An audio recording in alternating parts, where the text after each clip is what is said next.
शिवा, बेटा शिवा, शिवा क्या सोच रहा है बेटा? चल खाना खा ले। माँ, पापा शराब पीना कब छोड़ेंगे? तू टेंशन क्यों लेता है बेटा, मैं हूं ना। लगता है मुझे पढ़ाई छोड़नी पड़ेगी। क्यों, क्या हुआ? हुआ क्या माँ, स्कूल की फीस कभी टाइम पर पहुँचती नहीं। इस बात के लिए मुझे टीचर की भी सुननी पड़ती है। मेरे सारे दोस्त ऐसे देखते हैं जैसे मैं एक भिखारी हूँ। शराब हमारे पापा पीते हैं और लोग हमें बुरी नज़र से देखते हैं। हमारी कहीं कोई इज्जत नहीं है माँ। ऐसे क्यों कहता है पगले? पापा को समझाएंगे, तू चिंता मत कर।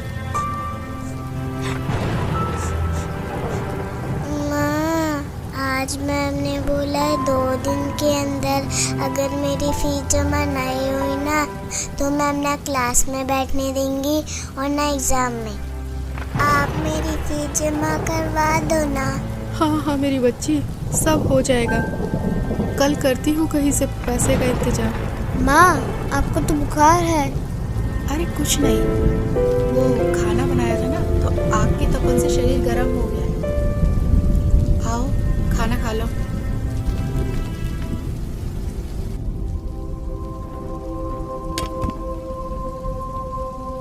और हाँ, पढ़ाई छोड़ने के बारे में सोचना ही मत, समझे? वरना जिंदगी नर्क से बदतर हो जाएगी। करती हूँ तेरे पापा से बात। देख रहा है ना मुझे? अगर उस जमाने पे पढ़ाई पे ध्यान दिया होता तो आज तेरे पापा के साथ रहने के बजाय अलग कमा के खा रहे होते।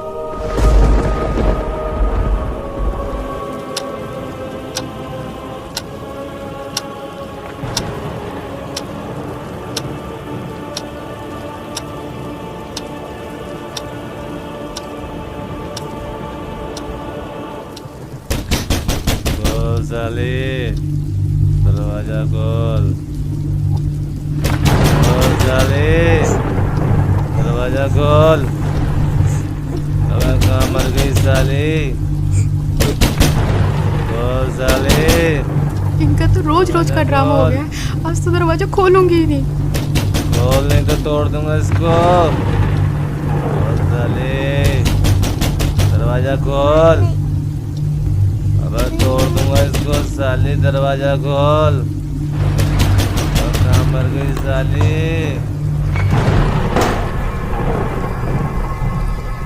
तू करती क्या रहती है साली? इतनी देर लगती है दरवाजा खोलने में? बोल हरामजादी, क्या कर रही थी?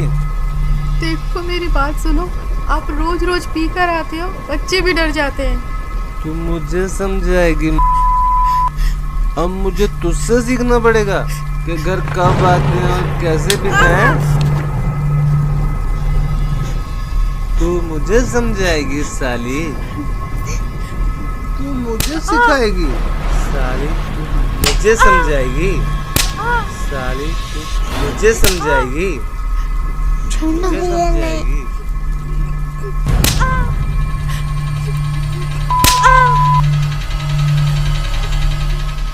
मुझे समझाएगी? पापा मत मारो ना माँ को, पहले से बीमार है। तेरी इतनी मजाल, तू मुझे रोकेगा? हैं? देख क्या रहा है? देख क्या रहा है? मत मारो।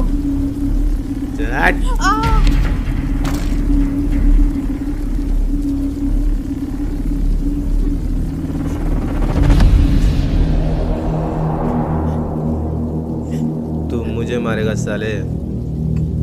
मैं भी देखता हूँ तेरी माँ ने तुझे कितना दूध पिलाया।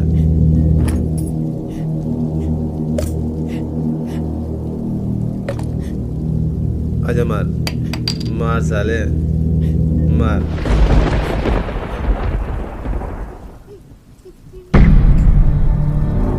तुम सबको देख लूंगा मैं।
जी टिफिन।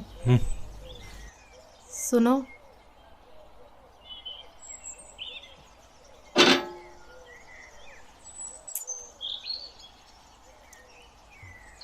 माँ, माँ, जल्दी चलो, मैं स्कूल के लिए लेट हो रही हूँ। हाँ हाँ मेरी बच्ची, बस 2 मिनट, मैं अभी तैयार होके आती हूँ।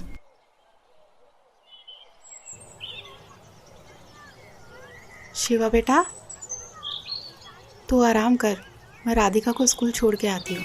ठीक है माँ।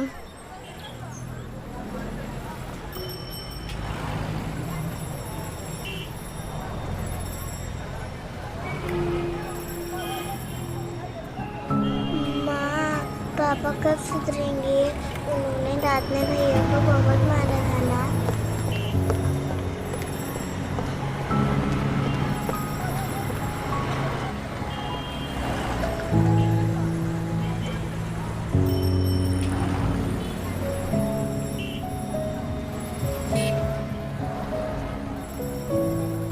हे भगवान, कब तक इन बच्चों को दिलासा दूँ?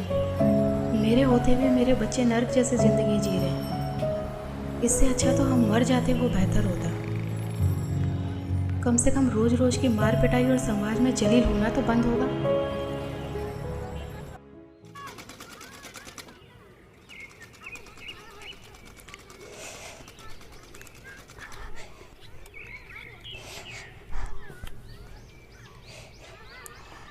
अरे मैं बोल रही थी ना कि मैं लगा देती हूँ।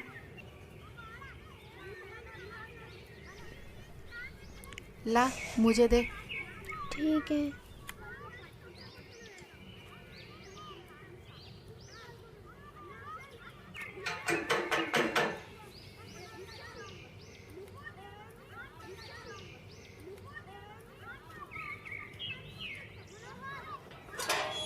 अरे नीलम दीदी, आइए आइए। और पुष्पा बहन, ठीक हो आप? बस दीदी, कट ही रही है। अच्छा, सूट सिल दिया मेरा? बस दीदी, वो आप ही का सूट सिल रही थी। अरे शिवा बेटा स्कूल नहीं गए आज? आंटी वो अरे वो कुछ नहीं, इसकी तबीयत खराब थी ना, तो इसलिए आज इसकी छुट्टी करा दी। अच्छा अच्छा पुष्पा, कल भाई साहब फिर शराब पी के आए थे क्या? रात को अब सबके चिल्लाने की आवाजें हमारे घर तक जा रही थी। क्या करे दीदी, पिछले जन्मों में कुछ पाप किए हुए हैं तो वो इस जन्म में भोगने ही पड़ेंगे। नहीं पुष्पा बहन, ऐसा नहीं है। मैंने आपको कितनी बार समझाया है, पूर्ण परमात्मा पाप कर्म दंड का भी नाश कर देते हैं। यहाँ तो पाप कर्म भोगते भोगते जिंदगी का ही नाश हो गया है, बस अब और नहीं। क्या मतलब? मतलब क्या है दीदी, इन्होंने सुधरना तो है नहीं, निकल जाऊंगी अपने बच्चों को लेकर, और क्या। कैसी बातें कर रही हो? ये तो समस्याओं का हल निकालने के बजाय उनसे दूर भागना हुआ। जब से इनके बिजनेस में घाटा हुआ है, इन्होंने तो घर का पूरा हुलिया ही बदल दिया है। रोज डेली शराब पी कर आते हैं और सारा गुस्सा हम पर उतारते हैं। हल निकालते निकालते मैं थक चुकी हूँ, बस अब और नहीं सह सकती। मेरे पास अब 2 ही रास्ते बचे हैं, या तो घर छोड़ के चली जाओ, नहीं तो फिर मैं आत्महत्या कर लूँ। नहीं पुष्पा, ये बिल्कुल गलत है, और आत्महत्या तो महापाप है। पुष्पा, अगर इस नरक भरी जिंदगी से निकलना चाहती हो तो उसका एक ही रास्ता है, जिसके बारे में मैं तुम्हें बार बार समझाती हूँ। तुम बस एक बार संत रामपाल जी महाराज जी से नाम दीक्षा ले लो, फिर देखना तुम्हारा जीवन कितना सुखमय हो जाएगा। एक सच्चे संत के पास हर समस्याओं का समाधान होता है। अच्छा मजाक करती हो दीदी, भला नाम दीक्षा लेने से भी इनका कुछ हो सकता है क्या? कितनी तो हमने झाड़ फूक करवा ली, कितने इनको नशा मुक्ति केंद्र में भेज लिया, और ना जाने कितनी इनको दवाइयाँ मैंने खाने में मिला कर दी, पर इनका नशा नहीं छूटा। और हाँ, आप बोल रहे हो कि गुरु बनाकर भक्ति करने से सब ठीक हो जाएगा, तो आपको बता दूं कि हमने काफ़ी गुरु बनाकर भी देखे हैं, पर इनका नशा छूटने के बजाय और बढ़ गया है। तो इन गुरुओं से भी कोई फायदा नहीं है। हाँ, बिल्कुल सही कह रही हो पुष्पा बहन, लेकिन मैंने कहा ना, एक सच्चे संत से ही नाम दीक्षा लो, क्योंकि एक सच्चा संत आपके सभी दुखों को दूर कर सकता है। और संत रामपाल जी महाराज जी तो पूरे विश्व में एकमात्र ऐसे संत हैं जो शास्त्रों के अनुसार सत्य भक्ति बता रहे हैं, जिसके करने से राक्षस भी देवता बन जाते हैं। दीदी, मैं पहले से ही दुखी हूँ। मैं पैसे कहाँ से लाऊंगी गुरुओं के पास जाने के लिए? और आपको तो पता ही है कि घर की हालत कैसी है और इसके पापा कितनी शराब पीते हैं। मैं सब जानती हूँ, मैंने भी ये नरक भोगा है। पुष्पा बहन, क्या तुम भूल गई जब मेरे पति शराब पीते थे, वो घर के अंदर होते थे, मैं बच्चों को लेके बाहर रात गुजारती थी। जो भी हाथ में आता था वो सब कुछ बेच देते थे। हमें पीटना उनका रोज का काम था। लेकिन हाँ, जब मैंने संत रामपाल जी महाराज जी से नाम दीक्षा ली, तो आज मुझे देखो, मैं अपने घर में सुख और शांति से रह रही हूँ। अब मुझे किसी तरह की कोई परेशानी नहीं है। मेरे पति ने शराब पीनी छोड़ दी और परमात्मा की दया से उनकी नौकरी लग गई। और हाँ, पैसों की चिंता मत करो, संत रामपाल जी महाराज जी के आश्रम में किसी तरह का कोई पैसा नहीं लगता। अच्छा? हाँ बिल्कुल। हाँ दीदी, सही कह रहे हो। आपकी पहले क्या हालत थी ये तो मैं अच्छे से जानती हूँ। तो फिर जब संत रामपाल जी महाराज जी से नाम दीक्षा लेने के बाद मेरे पति का नशा छूट सकता है, तो भाई साहब का नशा भी गारंटी से छूटेगा। पता नहीं दीदी, वो दिन कब आएगा। मेरी बात मानो, कल मेरे साथ सत्संग में चलो, वहाँ से नाम दीक्षा ले लो, फिर देखना आपके पति की नशा करने की आदत भी छूट जाएगी और आपके घर की आर्थिक स्थिति भी ठीक हो जाएगी। जी ठीक है दीदी, कल संत रामपाल जी महाराज के सत्संग में भी चल के देख लेती हूँ। जहाँ इतना सब कुछ कर लिया तो इतना और सही। जी ठीक है जी। अगले दिन पुष्पा नीलम के साथ सत्संग में तो चली जाती है, लेकिन उसको नहीं मालूम था कि इस बारे में रमेश को भी पता चल जाएगा।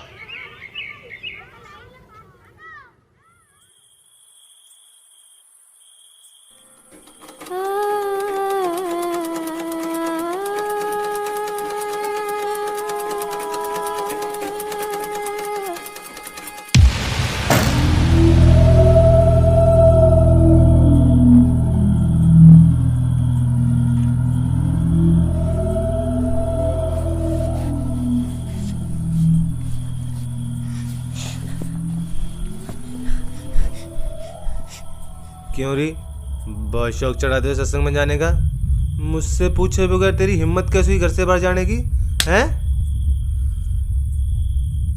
कोई और जगह नहीं मिली पूरी दुनिया में? सत्संग में जाती है साली, सत्संग के बहाने कहाँ जाती है? आप जैसा शराबी कबाबी कभी नहीं समझ सकता सत्संग की कीमत को। दूर रहो मुझसे। अपना जीवन तो बर्बाद कर रखा है और हम भक्ति करें ये भी नहीं देखा जाता आपसे। मुझे पता है क्या होता है तेरे सत्संग में।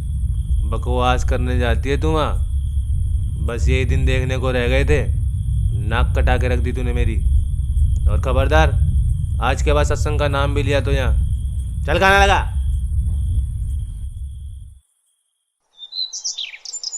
रमेश सत्संग को बहुत बुरी जगह मानता था, लेकिन कुछ दिन बाद जब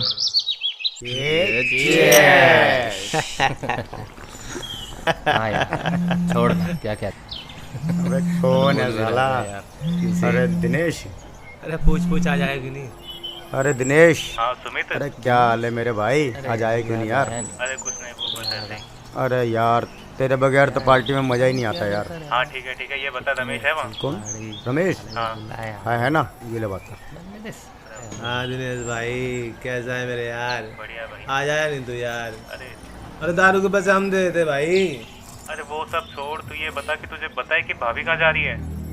क्या मतलब? मैंने अभी मिश्रा की वाइफ के साथ सत्संग में जाते हुए देखा है। इसकी और हाँ, तो आज तो तेरे दोनों बच्चे भी साथ हैं। इसकी तो अरे क्या हुआ छोड़ भाई? यार। क्या हुआ? अरे कुछ नहीं यार, तुम्हारी भाभी आज फिर सत्संग में जा रही है। अरे समझा ले उसे, बिगड़ जाएगी वो।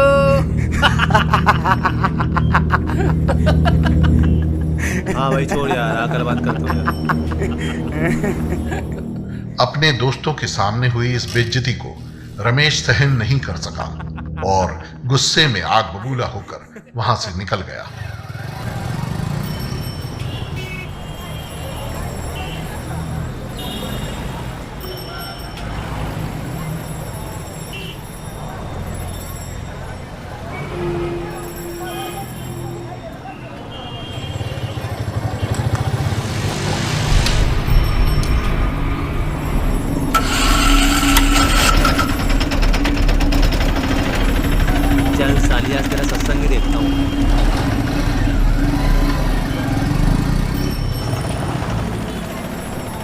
पुष्पा, बहुत अच्छा किया, इन बच्चों को भी ले आए। इन बच्चों को बचपन से ही परमात्मा की सही भक्ति का ज्ञान हो जाएगा।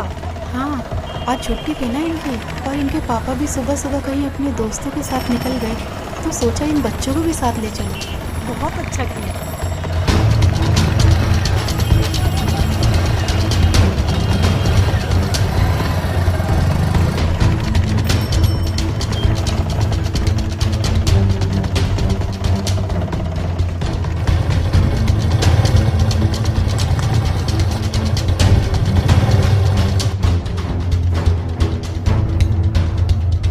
क्या बताते हैं भगवान, परमात्मा हमें याद दिलाते हैं।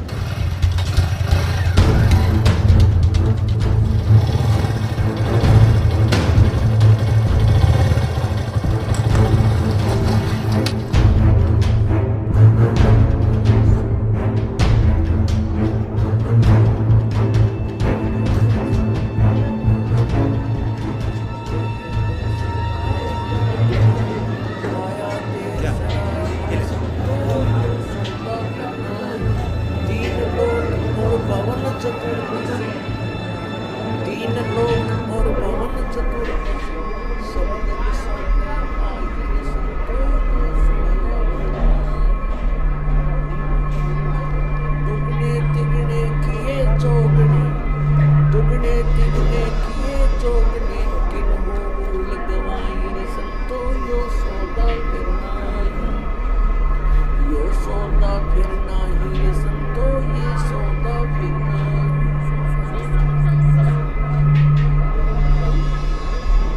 फिर क्या बताते हैं, यो दम टूटे पिंडा, सच है भगत जी, इधर नहीं जाना आपको। क्यों?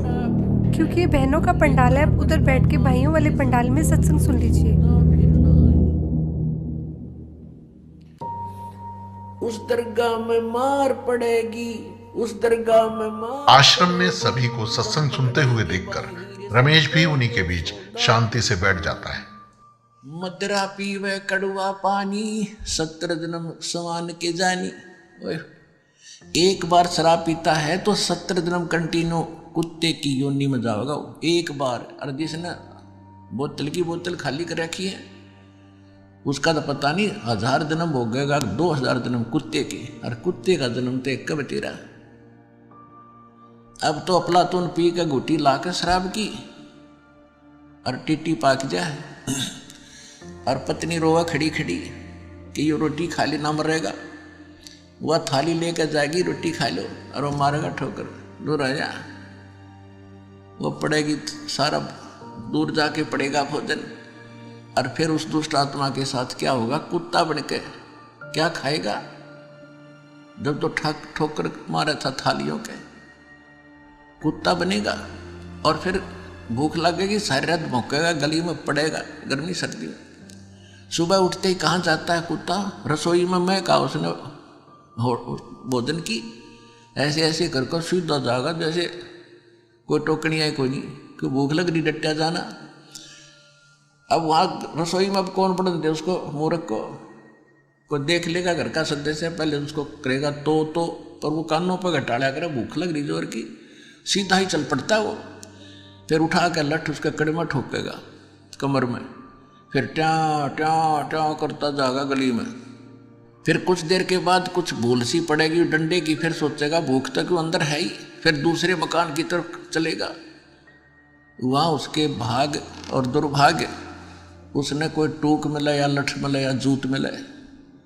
जब वहाँ भी उसकी सेवा लठ से होगी तो फिर वो प्रयत्न छोड़ देता उस दिन का। फिर वो बाहर भागता जंगल की तरफ। वहाँ क्या खाता है, टट्टी खा के आता है। अर्ध पी कर शराब मारा था ठोकर। तो ये कर्म याद दिलाए जाते हैं। ये किसी डोम बाट के गीत नहीं भाई, भगवान की बताई हुई गाथा, और जिन महापुरुषों ने इसका लाभ उठाया वो आपके प्रत्यक्ष कर दिया, और दास ने इसका अनुभव हुआ, और आप भी पार होगे। इस ज्ञान को जितना फैलाओगे आपको उतना ही पुण्य मिलेगा। ये सत्कर्म मान लेना। सभी आपके भाई बहन हैं, भटक रहे हैं, प्यार से समझाना, क्योंकि प्यार से मानेंगे एक बार तो सबको रिएक्शन होगा ही होगा, क्योंकि काल बैठा है। ये बानी सुना दो, उनको कोई चिप दे दो, वो सुनते रहेंगे, काल भाग जाएगा, फिर वो अपने आप यहाँ आएंगे। आपके भाई बहन विश्व के प्राणी सब एक परमात्मा के बच्चे, ये ध्यान रखना।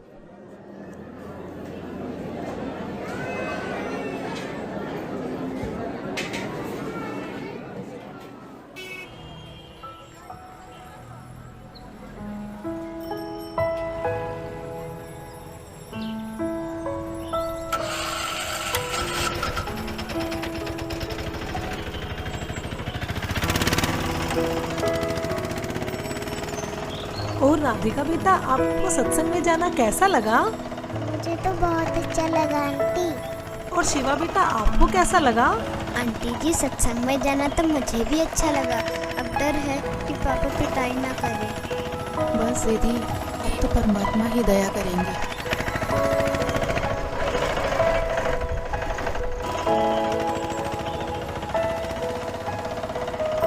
अच्छा पुष्पा, चिंता मत करना। सत साहेब जी। अच्छा बच्चों, सत साहेब।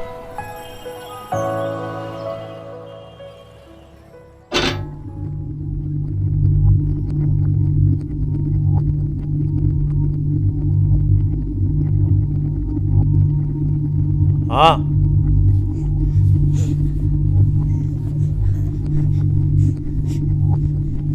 कहाँ गए थे तुम? जी वो यहीं बस वो चुप कर। कहाँ लगा? पता नहीं कहाँ घूमती रहती है। जी ठीक है, लगाती हूँ।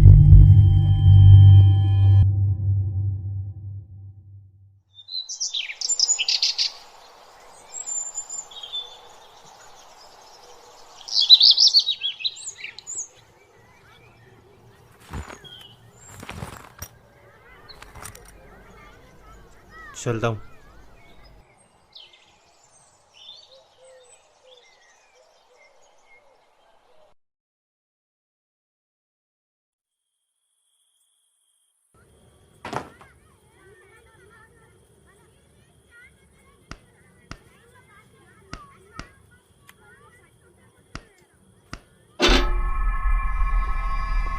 माँ,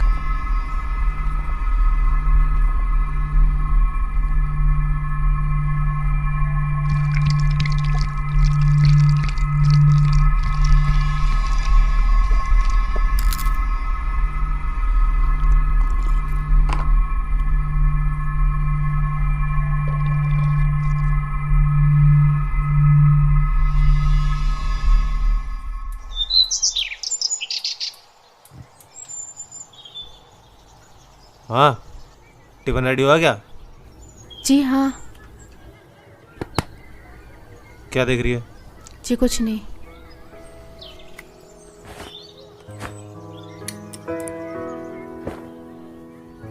बच्चों की जमा कराई क्या?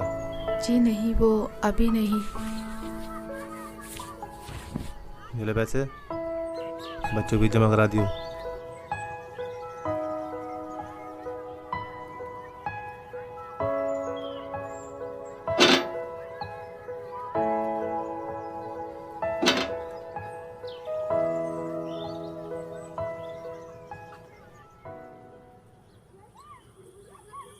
कुछ दिन से रमेश शाम को जल्दी घर आने लगता है, जिसे देख पुष्पा असमंजस में पड़ जाती है।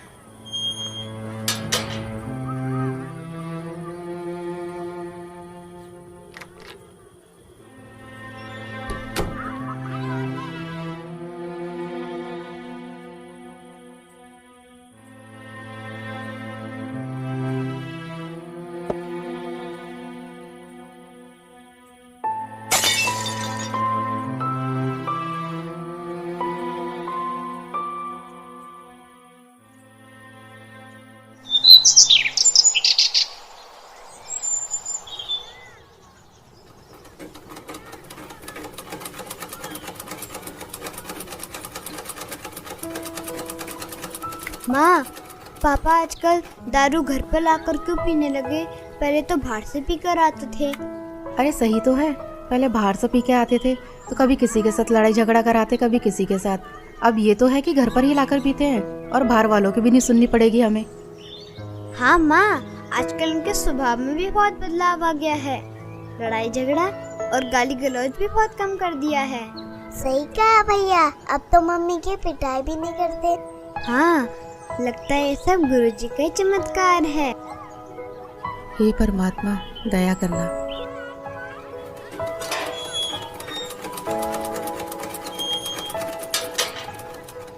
अरे नीलम दीदी, आइए आइए। और पुष्पा कैसी हो? बस दीदी, मालिक की दया है। अच्छा पुष्पा, मैं ये बताने आई थी, कल सत्संग है आश्रम में, क्या आप चलोगे? नहीं दीदी, कल तो इनके पापा की छुट्टी है, तो नहीं हो पाएगा। कोई नहीं। हाँ, अगर पिछली बार की तरह इनका बाहर जाना हुआ तो चल पड़ेंगे। जी मालिक ही दया करेंगे। अच्छा बहन, चलती हूँ। सत साहेब। सत साहेब।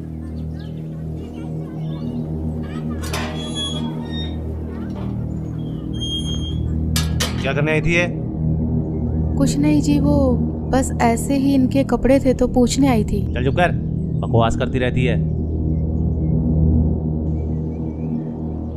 और हाँ, कल सुबह मुझे जल्दी जाना है, खाना जल्दी बना दियो, कहीं सोचो छुट्टी है मेरी। जी ठीक है। रमेश की इस बात को सुनकर पुष्पा खुश हो जाती है कि ये सुबह जल्दी निकल जाएंगे तो मैं सत्संग में जा पाऊंगी।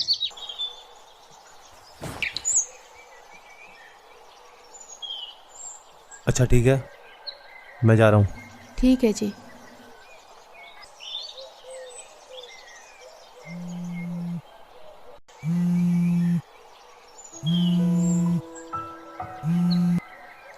हाँ नीलम दीदी। जी दीदी। हाँ दीदी, मैं 5 मिनट में तैयार होके आती हूँ। जी जी जी। माँ, हमें भी ले चलो ना सत्संग में। हाँ माँ, हाँ बहुत अच्छा लगता है। ठीक है मेरे बच्चों, तुम्हें भी लेके चलती हूँ, चलो। पुष्पा आज भी नीलम के साथ अपने दोनों बच्चों को लेकर सत्संग में पहुंच जाती है, इस बात से बेखबर कि आज यहाँ उसके साथ क्या होने वाला है। कोई आपत्ति आओगी कैसे खड़ा करूंगा। और क्या बताना चाहा था, जो परमात्मा 18 लाख व्यक्तियों को और 3 दिन तक भोजन भंडारे, लड्डू, जलेबी, कचौड़ी, पकौड़ी और दोहर और असर भी दे सकता है, एक झोपड़ी में बैठा व्यक्ति, वो समर्थ कितना है। और आपको क्या नहीं दे सकता, पूरे विश्व को खिला सकता, वो पूरे असंख्य ब्रह्मांडों को 1 सेकंड में सब कुछ भर दे, हरा भरा कर दे इस पृथ्वी को, और आपका घर भर दे पूरा। अगर विश्वास करोगे तो ये सत्कर मान लेना, उस समर्थ का सहारा आपको है। हाँ हाँ दीदी, बहुत अच्छा लगा। और मैं तो सोच रही थी, और हाँ दीदी, कल तो कमाल हो गया। मुझसे पूछ रहे थे कि बच्चों की फीस जमा करा दी, तो मैंने कहा नहीं, तो मेरे हाथ में पैसे रख के चले गए। अच्छा हाँ बहन, परमात्मा पर ऐसे ही विश्वास रखो, परमात्मा जो चाहे सो कर सकते हैं।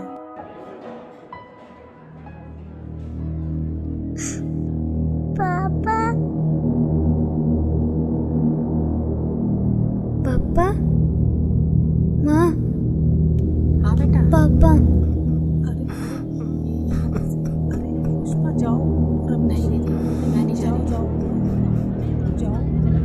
ठीक है, जाती हूँ।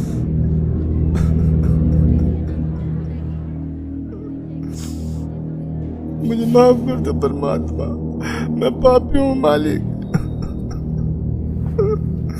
क्या हुआ जी? मुझे माफ कर दो पुष्पा, मुझसे बहुत बड़ी गलती हो गई।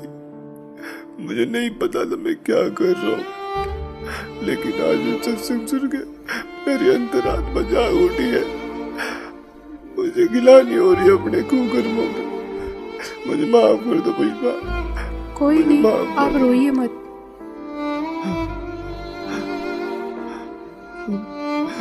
शिवा बेटा, मुझे माफ कर दे बेटा। मैं आज के बाद कभी भी तुम्हें शिकायत का मौका नहीं दूंगा। राधिका बेटी, तेरे पापा सुधर गए बेटा, मैं प्रॉमिस करता हूँ मैं शराब को कभी हाथ भी नहीं लगाऊंगा। मुझे माफ कर दो बच्चों।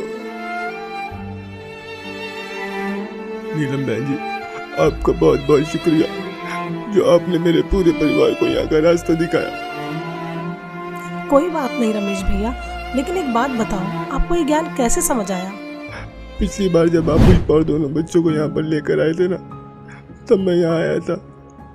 उस दिन मैं आप लोगों के पीछे पीछे यहाँ तक आया था, ये सोच के कि यहाँ कुछ गलत काम होते होंगे तो इन लोगों को रंगे हाथ पकड़ूंगा। लेकिन मैं गलत था, क्योंकि सत्संग में जो बातें बताई गई उसे सुनकर तो मेरा दिमाग ही घूम गया, जिसके बाद मैं किसी को बगैर बताए यहाँ से निकल गया और आश्रम से जीने की राह पुस्तक भी ले गया।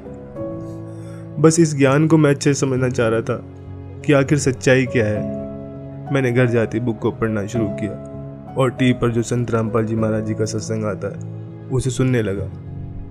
मैं ये बिल्कुल भी नहीं चाहता था कि पुष्पा और दोनों बच्चों को ये पता चले कि मैं संत रामपाल जी महाराज जी का सत्संग सुनता हूँ। मानो एक रूटीन सा बन गया हो कि शाम को घर आकर दारू पीता था और सामने सत्संग भी चला लेता था। वो कोढ़ से दुख होता हो, कुष्ठ से, इतना कष्ट आपको माँ के गर्भ में उस पीरियड में हो जाता है, तो उस समय ये परमात्मा से बार बार प्रार्थना करता है, हे प्रभु, हे मालिक, एक बार इस नरक से निकाल दो।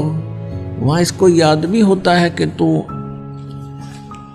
ये कष्ट किस लिए भोग रहा है, उसको याद होता है उसमें कि मैंने पहले बहुत से मनुष्य जन्म प्राप्त किए, साधना की नहीं, और जिस कारण से 84 लाख योनियां भी भोगी, कुत्ते गधे सुअर के जीवन उसको खूब याद आते हैं। फिल्म चलती रहती है उसकी, तो फिर ये कहता भगवान एक बार इस नरक से निकाल दो, सदा आपको याद करूँगा, परम संत की खोज करूँगा जैसा कि आपने बता रखा है, और सत साधना करूँगा भगवान, केवल अपने पेट के लिए कार्य भी करूँगा लेकिन आपकी याद नहीं भूलूंगा। अब परमात्मा कहते हैं बाहर आ जाता है प्राणी और आते ही सबसे पहले भगवान भूलता है, बाकी सारी बकवाद याद कर लेता है। शराब पीनी, मांस खानी, सिनेमा देखना और 36 फंड, बड़ी कोठी कार बनानी, तो कहते भगवान बोल कर सब कुछ याद कर लेता है ये।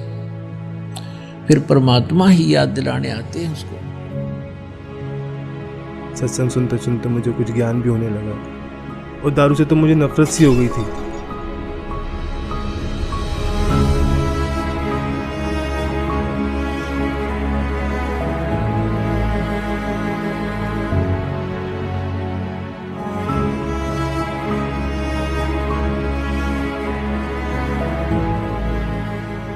और फिर कल जब आप घर पर आए, पुष्पा से सत्संग में चलने के लिए पूछ रहे थे ना, तब मैंने आप दोनों की सारी बातें सुन ली थी। मैं बिल्कुल भी नहीं चाहता था कि पुष्पा और दोनों बच्चे मेरी वजह से सत्संग में ना जा पाए, इसलिए मैंने पुष्पा से झूठ बोला कि मुझे सुबह कहीं बाहर जाना है। फिर मेरे मन में भी आया कि क्यों ना मैं भी आज सत्संग में चलूं, तो आज मैं भी सत्संग में आ गया। संत रामपाल जी महाराज वाकई में पूर्ण संत हैं, जिन्होंने मेरे पूरे परिवार के साथ साथ मुझे भी यहाँ खींच लिया और मेरे अंदर के राक्षस को मारकर एक देवता बनने का रास्ता बताया। सुबह का भूला यदि शाम को घर आ जाए तो उसे भूला नहीं कहते, और अब आप संत रामपाल जी महाराज जी का ज्ञान समझ गए हो तो इससे बड़ी खुशी की बात और क्या होगी। जी, अब मुझे भी नाम दीक्षा दिला दीजिए, जिससे मेरे पाप कर्म कुछ हल्के हो सके। हाँ हाँ, क्यों नहीं भाई साहब, आइए। जी हाँ बच्चों, चलो। आज रमेश भी संत रामपाल जी महाराज जी से जुड़ जाता है और अगले ही दिन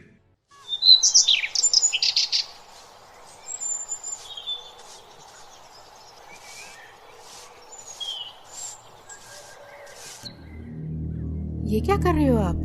कल तो आप कह रहे थे कि आज के बाद शराब नहीं पीऊंगा।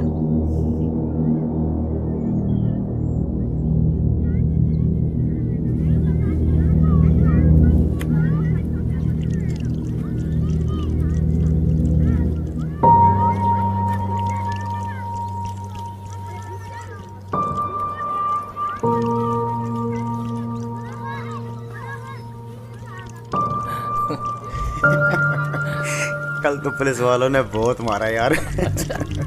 अबे देख देख। अबे रमेश, ये क्या कर रहा है यार तू? पागल हो गया क्या? क्यों? अबे इतनी महंगी दारू तू नाली में गिरा रहा है। भाई मैं पागल हुआ नहीं हूँ, पागल था, लेकिन अब मैंने संत रामपाल जी महाराज जी से नाम उपदेश ले लिया है।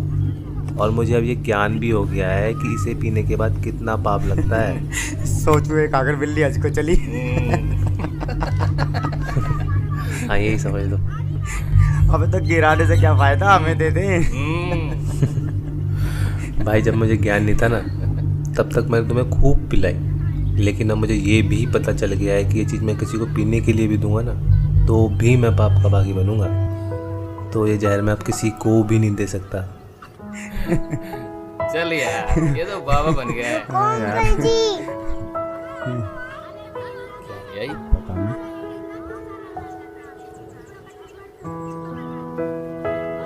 अरे ये क्या ले आई? ये हमारे गुरुजी संत रामपाल जी महाराज की पुस्तक। जीने की राह? हाँ अंकल जी, जीने की राह, जिसे पढ़ने के बाद लाखों लोगों ने भी नशा छोड़ा है। तो आप भी पढ़िए।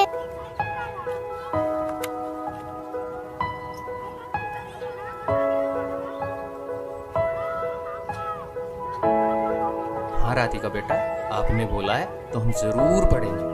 अच्छा तो बोलो फिर। बंदी छोड़ सतगुरु रामपाल जी महाराज की जय हो।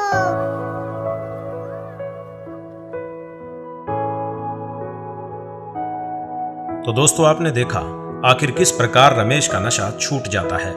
संत रामपाल जी से जुड़कर लाखों लोगों ने अपना नशा छोड़ा है।